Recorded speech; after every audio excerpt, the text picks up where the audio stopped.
So as I was walking towards the polling station on June the 8th, I was overwhelmed by this weird feeling. It was a strange, sort of disturbing, tingling feeling. I thought maybe there was something wrong, that it presaged some sort of collapse or something. And I was trying to work out what this was. And it slowly dawned on me as I got nearer and nearer to the sort of the gaping door of the polling station, that it was that thing I'd read about, that they talk about in books and films and stuff. You know, that hope. That was the one. And it had been so long since I'd experienced it, I had no idea what it was, this thing which had struck me. Because over well, in fact, that day was, I voted for the fourth party in 10 years. That's how desperate things had got. Now, none of them were actually UKIP. I'd voted for the Greens, I'd voted for the Lib Dems, I'd voted for Plaid Cymru, and at last, I was coming back to Labour. I'd been unable.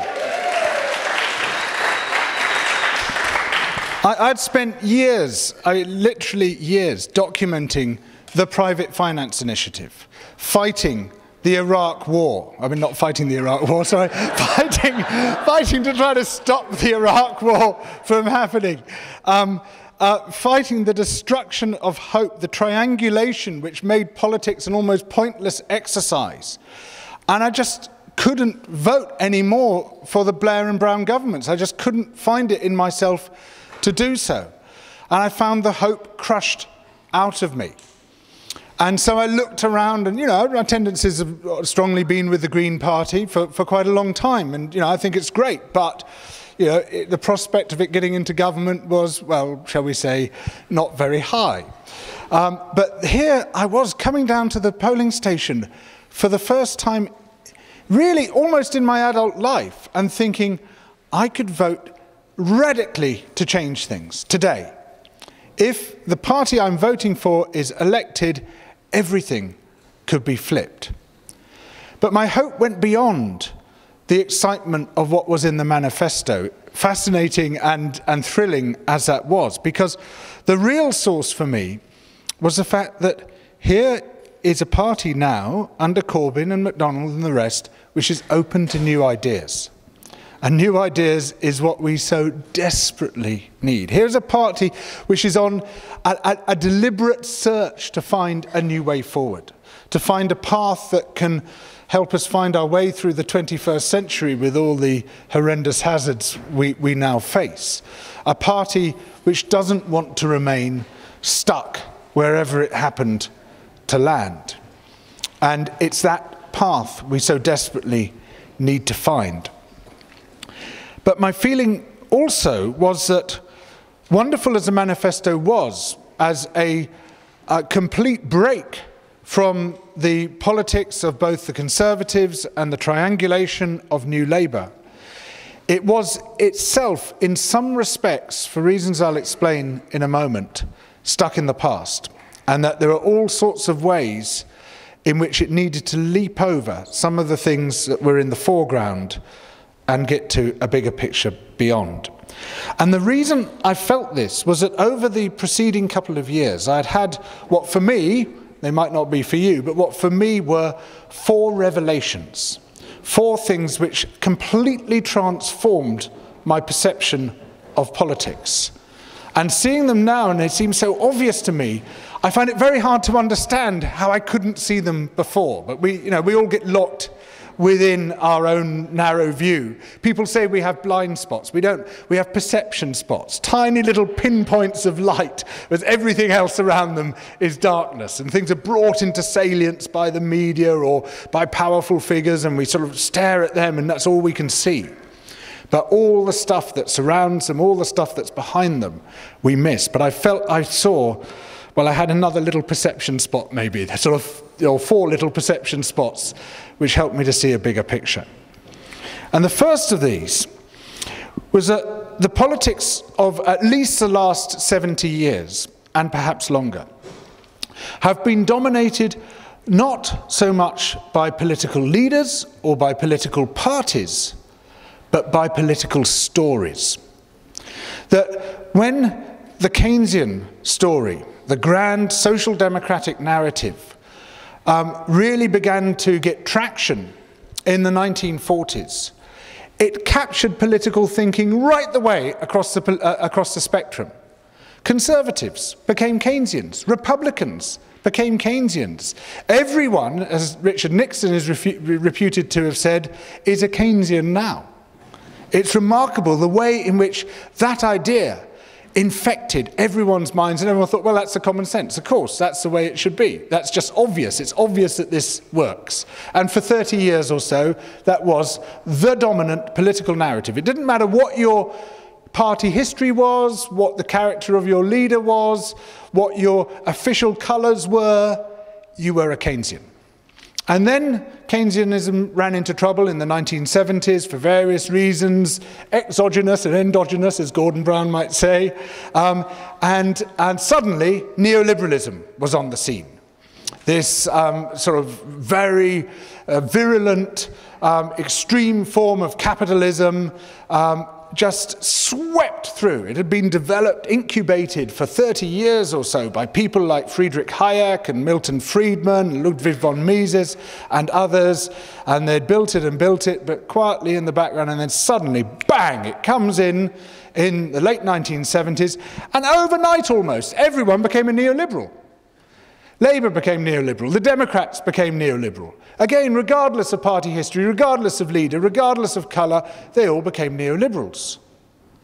So that was the first observation, and perhaps that observation is not so surprising. Perhaps we shouldn't be surprised that it's narratives that dominate politics, because we are creatures of narrative. When we try to make sense of the world, what we look for is not facts and figures, heaven forfend. What we look for is narrative sense. Does this make sense? Is this how we expect people to behave? Is this how we expect the story to develop from the beginning to the middle and the end? Does the hero triumph in the end? Our minds are prepared for a series of narrative structures which we expect to find. And if we find those, they resonate with us. And if we don't, we get confused, and so we look for a story. And if we've got a story and someone comes along and says, well, that story is actually wrong because the facts say this and the figures say that, we say, sod off, because you're fighting my story. You're attacking my identity that I've adopted because this identity is my story. This is what we find with climate change denial. You know, their story is that this nefarious group of people has sort of stitched everything up for their own ends, and so have invented this whole thing of anthropogenic climate change, or climate breakdown as it ought to be called, and you come along and say, well, actually you're wrong because this paper in Nature says this, and this paper in Geophysical Research Letters says this, and they're just like, forget it. You don't get any penetration. All you get is enforced denial. Is a reinforced denial as you try to contradict that story with facts and figures. The second observation is more interesting. This is that, though they are diametrically opposed to each other, though they hate each other to the roots of their being, social democracy and neoliberalism have exactly the same narrative structure. And the narrative structure is what I call the restoration story. And it goes like this.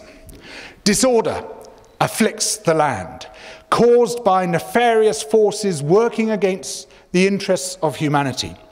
But the hero, who may be one person, maybe a group of people, maybe a lot of people, maybe an institution, confronts that disorder, overthrows the nefarious forces, and restores order to the land. So the social democratic story goes as follows. Disorder was brought to the land through the workings of the economic elite, who through their laissez-faire economic policies grabbed everything for themselves, the wealth, the power, and beggared the nation through the Great Depression, leaving vast numbers without jobs and without prospects. But the hero of the story, the enabling state and the people behind it, will restore order by overthrowing that nefarious elite and producing a paternal system which will provide a strong social safety net, good public services, put money in people's pockets which they can can spend back into the economy, thereby generating growth and generating further employment, which is the restoration of order to the land. The neoliberal story says exactly the opposite, but by precisely the same means. And what it says is that disorder has been brought to the land through the nefarious action of the overweening state and its collectivizing tendencies, which have crushed human freedom and individuality and will eventually, inevitably lead to totalitarianism because they don't see our liberty as being important. But the heroes of the story, business and business people, by fighting those collectivizing tendencies and by creating the space to free themselves from tax and regulation, will restore order to the land in the form of freedom and choice. They are the same narrative structure. And this led to the third observation, which is that narrative structure, the restoration story, is common to most successful political transformations, and for that matter, religious revolutions. It is a common element which comes up again and again and again through history. It is one of those stories for which our minds are prepared, which led inexorably to the fourth observation, that the reason we are still stuck with sodding neoliberalism is that we have come up with no new story with which to replace it. The best we can do, and this currently still extends to the Labour Party, though I know it's looking potentially for ways out, is a microwaved version of Keynesianism. Now, Keynesianism has many virtues. It was a work of genius, and it made incredible changes to people's lives and brought fantastic progress, particularly through what the French call les 30 glorieuses, the 30 wonderful years between 1945 and 1975. But there are several reasons why I believe it's not going to take us through the 21st century. The first of those reasons is that what we now call Keynesianism is really nothing of the kind. It's sort of two thin chapters out of the rich old story. A bit of deficit spending to get us out of recession, and coupled with investment in public services and the rest of it, and manipulation of interest rates in order to boost economies when they require that. All the other elements, such as capital controls, foreign exchange controls, an international clearing union, capping growing economies so that they don't get out of control, all that stuff isn't even discussed anymore. It's gone clean out of the window. And Keynes was adamant that you could not have the one thing without the other. The package did not work in pieces. You needed the whole package in order for this to work successfully. But what had happened leading up to the 1970s, starting as some very interesting work now shows in the 1950s, was a very effective series of capital strikes, of attacks by capital on the Keynesian model, which eventually demolished capital controls and foreign exchange controls, which were central to it. So that when Nixon suspended the convertibility of gold, dollars into gold in 1971, the system was just ripe to come crashing down. There are also what Gordon Brown would call endogenous problems associated with it, such as cost push inflation and stagflation, which were problems which arose from the model itself. It seems to me too much to hope that capital will unlearn the strategies it deployed against Keynesianism. It also seems to me too much to hope that the model will automatically correct the problems that it ran into in the 1970s. But these are not the main problems with that approach. The main problem is this, that everything Keynesianism does to restore employment and to restore people's prosperity runs straight head-on into the environmental crisis. Because the model is based on maintaining rates of growth. It's based on maintaining consumer spending. And that growth and that consumer spending has to continue and continue and continue. And the moment it ceases, the system collapses, which is what happened in the 1970s. But The planet isn't growing. The planet is finite. We cannot continue to grow without running into environmental limits. We are running into those environmental limits already. And it's very interesting, and I speak as a great admirer of Jeremy Corbyn and John McDonnell. They say wonderful things about the economy and wonderful things about the environment, but never the twain shall meet. And they'll say, yes, so what we need to do is to reinvest in public services, stimulate consumer demand and all the rest of it. Great, sort of straight down the line Keynesian stuff. And what we need to do is to tackle climate change and stop the destruction of ecosystems and all the rest of it. And you say, yes, fine.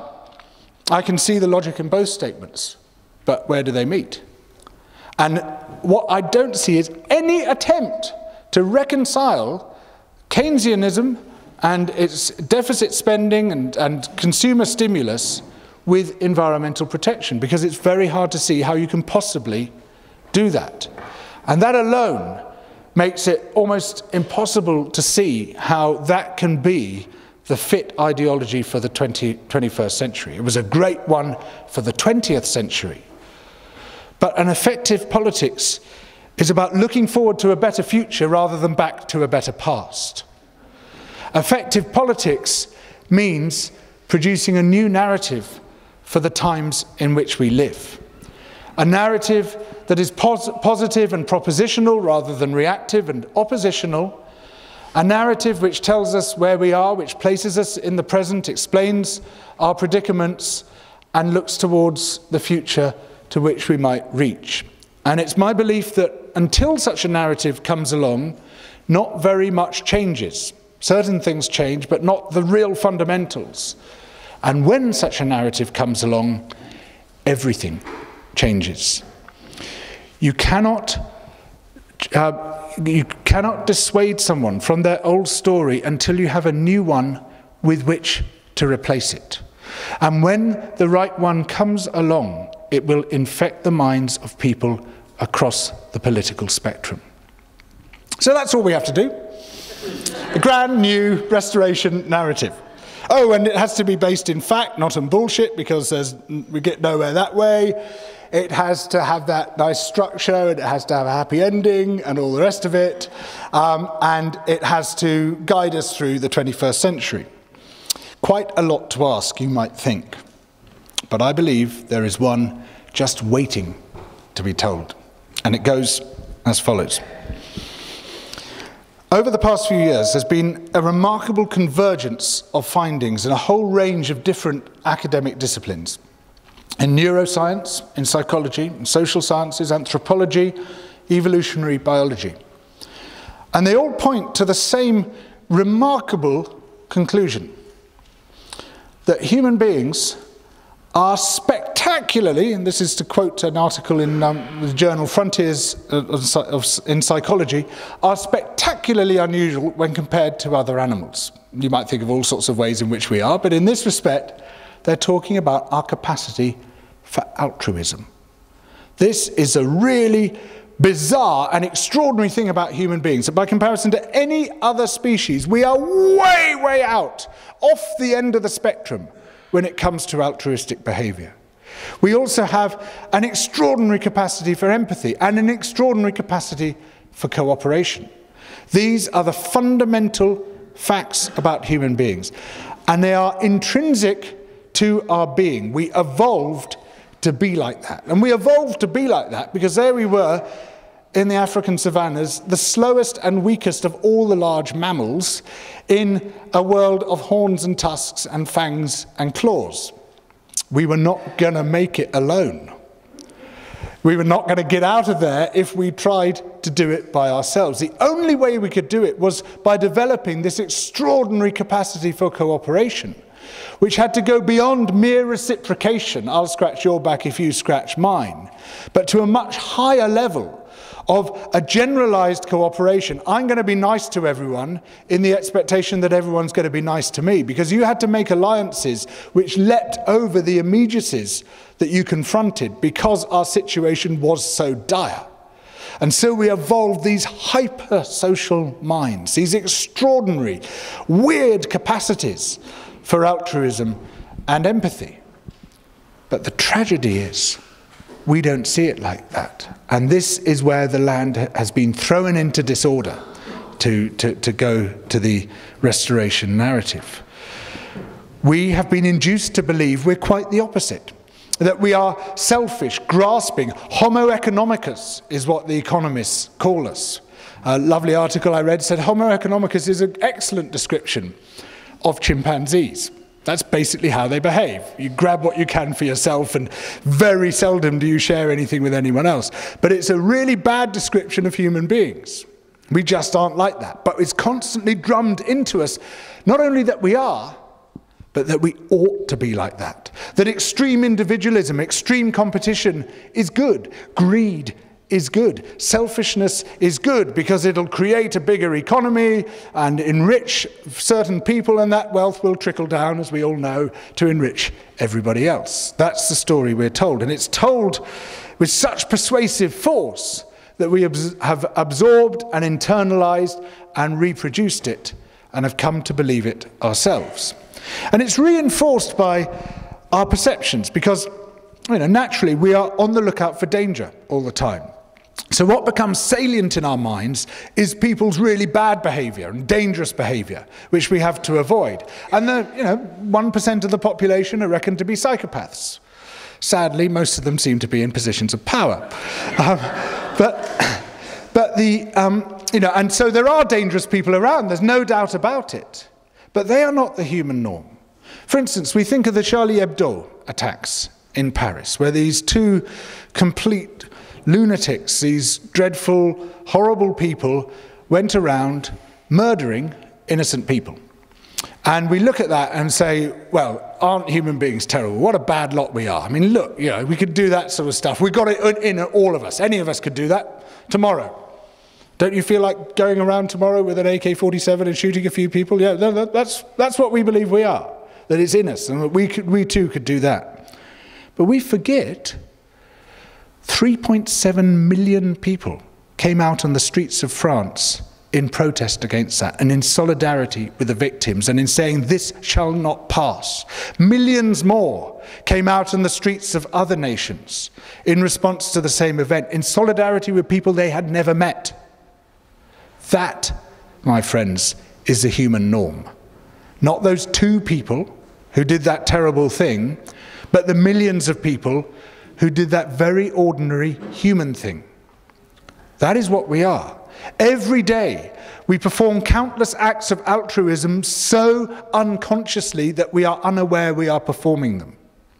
Sometimes we perform spectacular ones. My Dutch mother-in-law's family took in a 6-year-old Jewish boy during the German occupation and kept him in their house for 2 years, hid him there. The house next door was occupied by the local German commandant. The street was thick with soldiers and officials at all times. Had they been caught, the whole lot would have been sent to Auschwitz. Why would you do that for a stranger?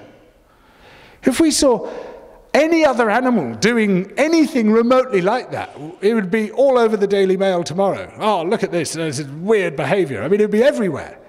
We would be astonished, confounded, amazed. We would stand and stare in wonderment. But this is what we are.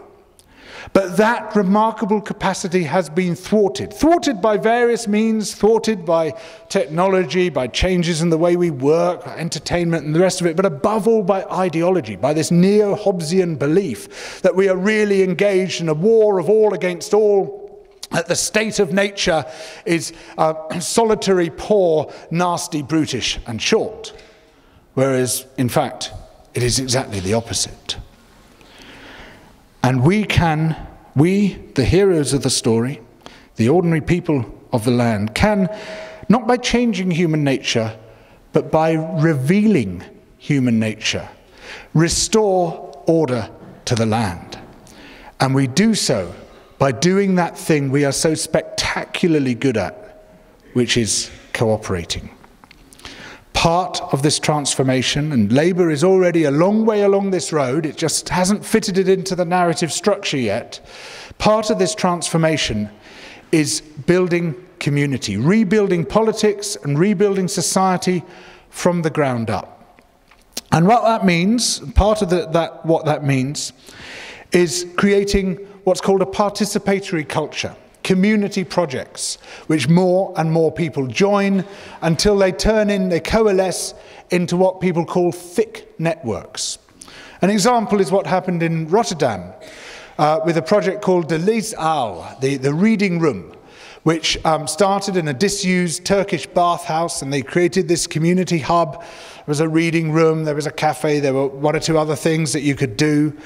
It proliferated. It spawned other enterprises and community projects, and proliferated, generating 1,300 projects, involving a large part of the population of Rotterdam. I said Rotterdam before? No, it is Rotterdam. And there comes, according to a study by the London Borough of Lambeth, there comes a tipping point beyond which suddenly it is the norm to be involved and it's abnormal not to be involved. And everyone wants to participate. And it sort of breaks out of the sort of Facebook urbanism ghetto of the middle classes, and then boom, becomes general and normal. And if you nudge the process by introducing community projects which are really easy to join, low commitment, low skills, where you might, for instance, do childcare together, or a bit of cooking together, or mending clothes together with a bit of help from people, you can start to bring in people from all walks of life from the very beginning, and start to make community, which we talk about so much, into a reality. But it needs, I believe, far more than this.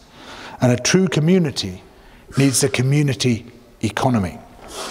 And one of the mistakes we all make, I've made it many times myself, Labour makes it, the Conservatives make it, everybody makes it, is to talk about the political choices that confront us and the economic choices that confront us as if there were only two economic sectors. It's the state versus the market. You know, probably most people in this room say we want more state and less market. We want the market constrained by regulation and taxation. We want more state ownership of essential public services. If you're talking to a party of a group of neoliberals or conservatives, they'll say we want less state and more market. We want the market free from regulation and taxation. We want people allowed to do whatever they want, and that will create more economic growth and the rest of it. But both sides are wrong, because there aren't just two economic sectors, there are four principal sectors.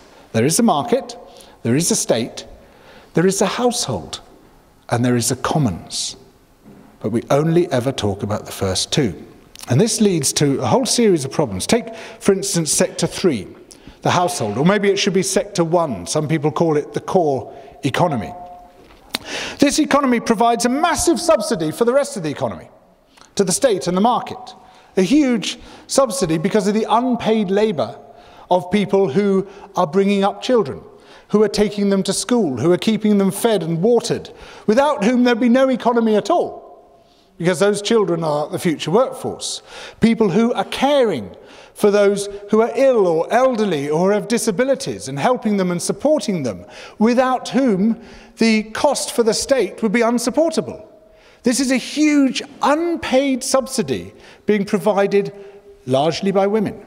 Still, despite the gains of feminism, it is mostly women who are the carers, and so their work is systematically undervalued, unrecognised even, in economic terms. There's a wonderful book by Catherine Marcel called Who Cooked Adam Smith's Dinner?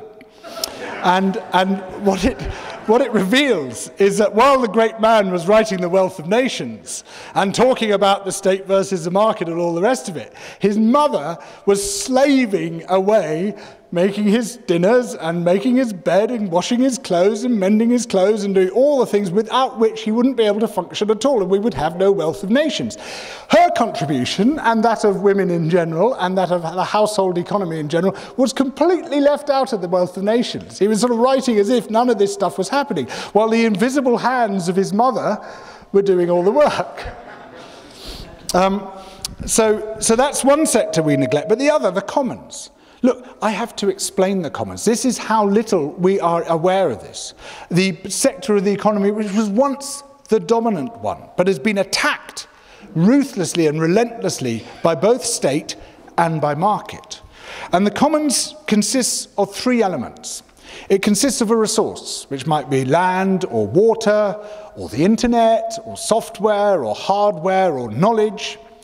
It consists of the community which manage that resource and sustain it, and it consists of the rules and the negotiations which that community sets up in order to sustain and allocate that resource. So it has those three elements. It is inalienable. It shouldn't be sold or given away. It will belong to that community in perpetuity or until someone grabs it. And it's not there to produce the accumulation of capital or profit, but to produce sustained prosperity or well-being. It's completely different to either state or market. It's a totally different sector. But despite the best efforts of people like Elinor Ostrom, it's perennially ignored and neglected. We don't even see it. And what it has been subject to is a perpetual process of enclosure, which is a polite word for theft. And enclosure was originally used to describe the seizure of land, the common land, which the common people used for their subsistence. They lived on it. They survived from it. The land grabbers, these people often supported by state power, with a great deal of violence at their disposal, threw everyone else off the land and said, this land is mine. Trespassers will be prosecuted. Everybody else sod off to the slums and the cities where you belong. That's where so much of our inequality comes from. That's why we have a rentier economy, because having grabbed the land and all the other resources which they grab, they can then sit back and say, right, we're going to charge you for access. It's why we have to pay so much for housing. Why you have to pay so much for a whole lot of things which were not created by anyone, not invented by anyone, or if they were created by a whole lot of people working together, but they were grabbed and stolen by one person or one corporation. And this process is continuing today through the attempt to destroy net neutrality, for example, in order to sort of extract more and more wealth from the internet that all of us have helped to create. We've created its value.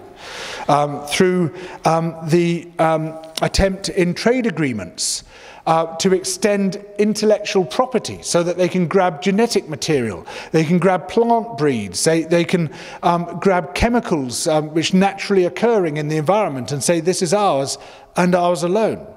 Even academic publishers are at it, grabbing the research produced by communities of scientists, putting a bloody great paywall in front of it and saying you have to pay $50 to read one article in our Elsevier or Science Direct website. Outrageous, simple, straightforward daylight robbery, theft to create a rentier economy through enclosure. And it seems to me that to make sense of community, to turn it into a living, viable, meaningful proposition, we need a commons. We need a community economy owned and run by the community and nobody else. And let's take the fundamental resource, land, to see how this might work. So at the moment, we have a situation where a few people have grabbed the land, charge everyone else an absolute fortune. The value of that land is massively increased by our tax money, paying for schools and hospitals and roads and water systems and electricity and all the other things which make land in some locations worth a lot of money and in other locations worth much less. It's us who have made that value. What I suggest is, and by no means the only one suggesting this, is that we levy a swinging land value tax, or a better term for it would be a community land contribution, because actually it's not a tax, it's just trying to reclaim some of the money which we keep pouring into the pockets of these people who then pour it out into Panama. And that money goes primarily to the local community. The government, local and central government can tax it, and depending on the wealth of that community will determine how much tax they take, both to support local services and to distribute wealth from rich communities to poor ones. But the residue remains in the hands of the community through a commons trust, a land trust which the community would set up, and the community members then decide how it can be used. And one of the uses to which they might put it is to buy land. Land which has now become a lot cheaper because it's being taxed, and so its value to the private owner diminishes considerably. You start buying the land on which your community depends, then you become the beneficial owner, and you can start harvesting its value for the good of all, rather than for the good of one person who shoves it away in Panama. And then you start having to have rich community engagement and negotiations. They won't always go smoothly. There will be conflicts over, do we want a new playing field or a new toilet, or are we going to spend 200 grand on a library or on a youth centre? These are good problems to have.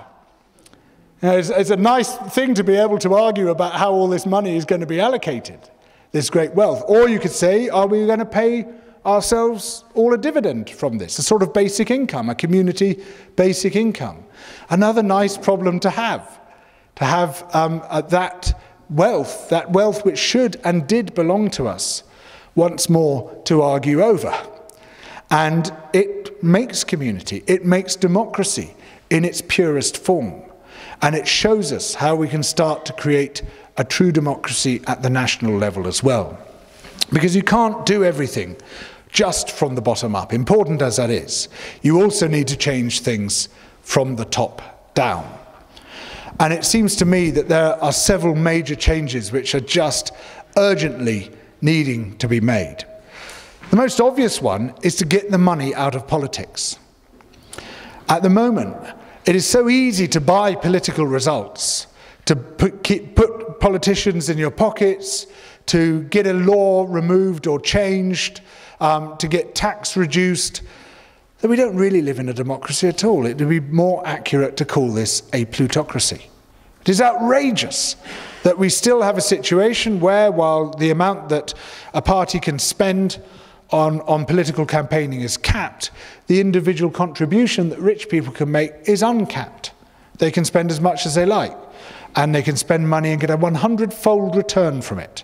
We'll give you £1 million, but you've got to get rid of that regulation. You get rid of that regulation, suddenly my business is worth loads more. And there's what I call the pollution paradox at work here, which is that the companies and the millionaires who have the greatest interest in spending money on politics are those with the dirtiest businesses, because those are the businesses most subject to regulation and that clash most obviously with democracy. And when I say dirtiest, I don't just mean in environmental terms. I mean banks using toxic financial vehicles, gambling companies, companies treating their workers like shite, Sports Direct, you go on and on. We all know the sort of toxic practices that I'm talking about. Those are the ones with the greatest interest in playing the political system and putting money in, so those are the ones to which the political system responds. And they come to dominate politics. The worst practices, the worst individuals, the worst companies dominate political life because of the funding system. And it seems to me that there's an extremely obvious way of sorting this out, which is to say that every political party can charge a certain amount for membership. Not a large amount, say £20 a year for full membership. But the state will match that spending at a fixed ratio. There's no other form of political funding allowed. So if you want to enhance your political funding, you need more members. And if you want more members, you need to re-engage with people and respond to what people want rather than what your business chums want, rather than what your old school friends want, rather than what your mate from Eton wants. You have to re-engage with the population as a whole to boost your membership. And people say, well, that's going to cost a lot of money. Oh, yeah, it'll cost the state about £50 million for a general election. But not having that system costs us hundreds of billions. The financial crisis was the result of not having that system, because the banks lobbied and spent their money on making sure they were deregulated. And what happens? Bang, the whole thing comes crashing down because they're not regulated. The environmental crisis, which just destroys all our prospects, is the result of that system, because you can just buy your way out of regulation.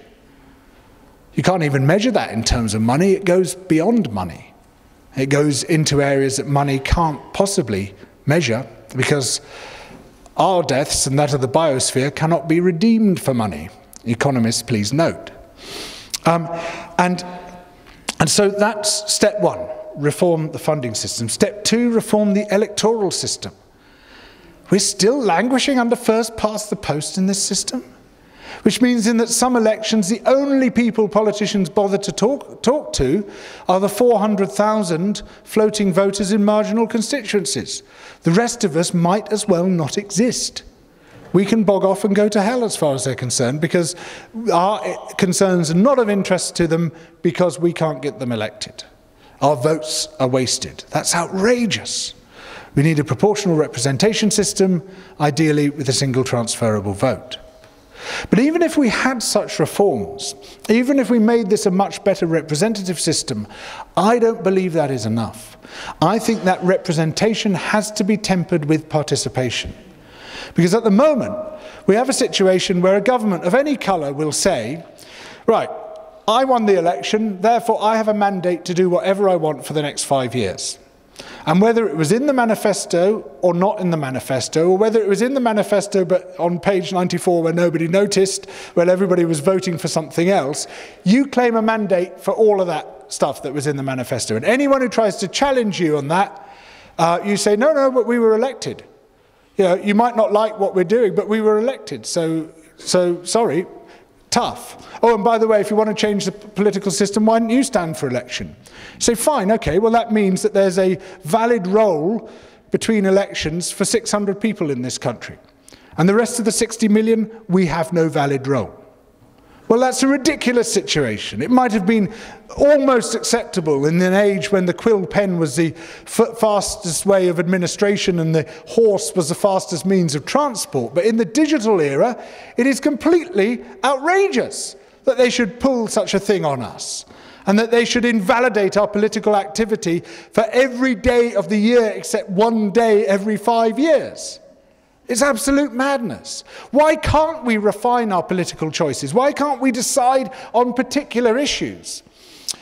Now, I admit we've not had an entirely comfortable relationship with referenda in this country, but that's because we've done it in the most stupid imaginable way. So, number one, take the most complex issue you could possibly take. An issue which nobody understands, least of all the government, as it's amply demonstrating at the moment.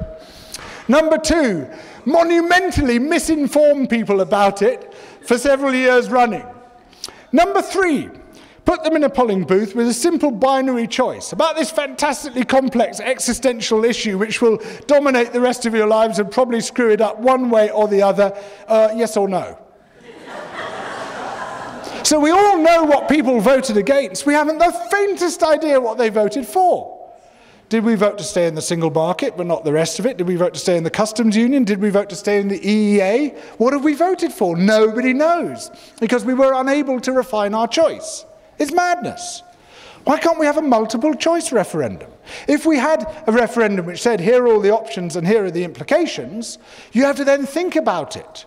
You have to find out what those things mean. You have to actually engage with the political process rather than going, oh, I don't know, yes, no, yes, no, yes, no, yes, yes, you know, no, whatever. And you can refine your choices. Once you're treated like an intelligent adult, you can respond like an intelligent adult. But if you're treated like a pigeon in a Skinner box, red button, green button, you behave like a pigeon in a Skinner box. But you know, I could go on and on about refinements to the system, but you know, we're all thinking, well, fine, you know, you've got your utopia, you've built your castle in the air. How on earth do we get there? Well, ladies and gentlemen, I would say we are halfway here already. Because what you guys are doing right now is exactly the model which is going to take us to where we need to get. What we've seen with both Momentum in the UK and the Sanders campaign in the US is the development of a very similar organising model. And yep, you've been talking to each other and helping each other develop that model, but there's also been some independent development of it as well. And this model, in the US at least, is called big organising. The traditional means of trying to get people elected or create political change, or in Hillary Clinton and Tony Blair's case, stopping political change, is to use big data and big money. Get as much money as possible, hire as big a staff as possible, get a massive, great database, get them working through it, and target particular sectors, particularly the floating voters in marginal constituencies, and home in on them. The big organising model is exactly the opposite. And many of you, I mean, I'm teaching my grand person to suck eggs in this case, because many of you will be very well aware of the way this is done. But the big organising model starts by saying, we're going to give you something worth fighting for, worth spending your time on, worth devoting much of your life to. We're going to give you change, a prospect of change, which is so great that you are going to make it happen, because you are going to want to make it happen, and you will stop at nothing to make it happen. We're not going to give you incrementalism. We're not going to give you triangulation. We're not going to be lost in the perpetual Bermuda triangulation in which politics has been lost for so long. We are going to give you something real and transformative. That's step one. And step two is we are going to give you the responsibility for making that happen. We're not going to remove ourselves into an enclave, spadbot mannequins with clipboards and suits sitting on Douglas Alexander's sofa, deciding which marginal voter we're going to target in this constituency. No, we're going to hand most of the process to volunteers. This is the core of big organising. And while there's still going to be central organisation, and we're going to be passing out ideas and strategies and structure from the centre, we're going to delegate much of the work which is customarily reserved for staff to volunteers. And anyone who says that volunteers can't organise things hasn't been to the world transformed. Yes.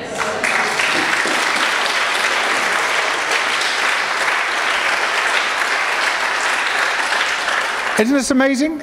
All this without a salary being paid to anyone, without a fee being paid to anyone. It's just happened through the goodwill and altruism, the altruism of volunteers. People doing it not just for themselves. They're not acting as homo economicus. They're acting as human beings. Human beings trying to help not just themselves, but everyone get a better life. Even people who aren't yet born have a better life. That's how extraordinary we are. And if you need any evidence of that, you are it. So what you do then is you allow those volunteers to take on those roles, and then train other volunteers to take on those roles, who in turn train other volunteers. You have these proliferating networks. And with the Sanders campaign, it started with this guy who had 3% name recognition. He was dismissed by the media as just a joke, an antiquated throwback to another age. We can just forget all about him. They started with nothing, this tiny kernel of people, but with a lot of goodwill, because he promised real change. And then it spread, and it spread, and it spread. But according to Becky Bond and Zach Exley in their book Rules for Revolutionaries, very interesting, they said that they only really stumbled on the eventual strategy in about the last month of the campaign. Had they got there earlier, they would have clinched it. And they so nearly did it. So frustrating, because I'm convinced that if Sanders had got the nomination, Trump wouldn't have stood a chance.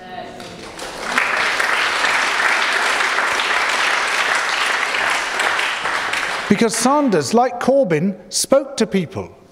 He spoke to people where they were at. He spoke the language of feeling. He understood what was happening to people. Whereas Clinton, like Blair, like Owen Smith, God bless him, and others, was just in a different sphere altogether. They just weren't there. They weren't tuning in. They weren't engaged with people. And Trump could stomp in with his demagoguery and claim to be speaking, he was certainly speaking the language of feeling, because he didn't have any coherent language of thought to speak. And people say, oh, this guy's talking our language because he's saying those words that we say. Well, Sanders could have said that, he did say that, he was saying that with the thinking that went behind it, with the big picture. A rather old picture, a picture which I feel needs badly to be updated, but a picture of real transformational change. And his network of volunteers rose to 100,000, organised 100,000 events, and spoke directly to 75 million people. Had it gone on for another 6 weeks, they would have spoken to every adult in America. Now, in Britain, in April, Labour had 6 weeks. 6 weeks to turn around what seemed to be a completely hopeless situation. And I was aware of what Momentum had been doing. I just read this book by Becky Bond and Zach Exley, and I made this video for The Guardian in April, saying, or beginning of May, saying, look, if Labour does this thing over here, this same big organising technique, yeah, it's a very short amount of time, but it might stand a chance. And I mean, I always get some pretty crap comments under my columns, as you can imagine, but this, a torrent of abuse and mockery, had to be seen to be believed. It just seemed completely preposterous. And after reading all those comments, I thought, oh, maybe it was completely preposterous. Oh, God, yeah, there I am, off on one again, trying to sort of seek out that thing they talk about in the books and films and not quite finding it. But I did try. I did try to raise some hopes. I'll just clear off then. And then I saw it happening. And I saw this incredible mobilization. I saw you doing this incredible mobilization. I saw people reaching out and spreading, and the volunteer network proliferating and reaching parts of the country which no one else was able to reach, and speaking to people. And then the manifesto was leaked, and bang, everything began to turn around because you had those two elements coming together. And this great proliferation started, and, well, it was the greatest surprise in British political history. And again, a few more weeks, Corbyn would have clinched it. No trouble at all. You were just getting going. Labour was just getting going by the time of the election, and it was so close. And next time it won't be close at all. Next time it's going to be a walkover.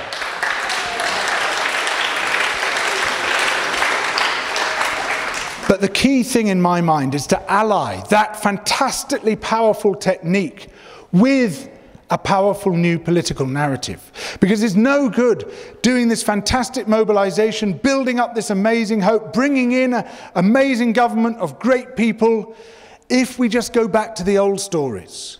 If we go back to the stories which cannot get us through the 21st century, because they are almost automatically destined to crash into our major predicament, which is the environmental crisis.